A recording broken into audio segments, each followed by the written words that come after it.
do individual investors gravitate to dividend stocks or dividend paying investment ideas?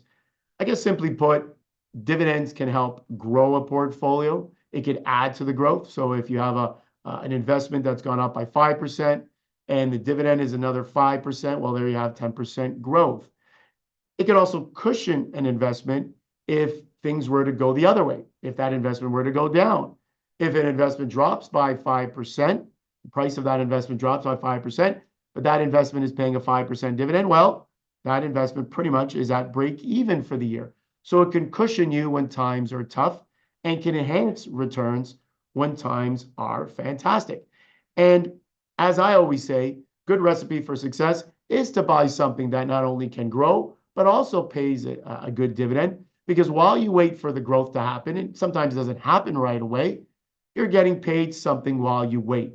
And as I said earlier, a name like Enbridge paying over 7%, more for the income than the growth, however. But there are other names that can pay you both.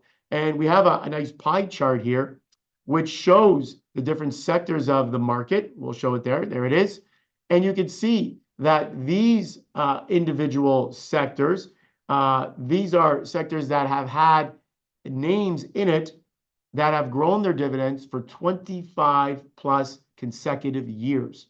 And you can see here, the biggest piece of the pie are industrials. 24% have grown their dividend for 25 plus years consecutively. Another one you could probably guess would be consumer staples. You don't really buy again. Consumer staples tend to move a lot slower for growth than, let's say, a technology sector would, but they pay good dividends and they grow those dividends over time. Financials, there you have it, 11%. Materials, 12.5%. Healthcare, 10.5%, rounding out the largest sectors of that pie chart. So overall, it's dividends can continue to enhance an investor's returns. You want to be in these names for growth, for income. I think it makes a lot of sense. Great recipe for success. And I guess the last chart that we have here is a bar chart, and we have new dividend payers among the S&P 500 by year. And you can see here how much we have grown recently. Obviously, 2024 just started, but 2023, 2021, how many individual companies started paying dividends? I guess they had a lot of cash on the books.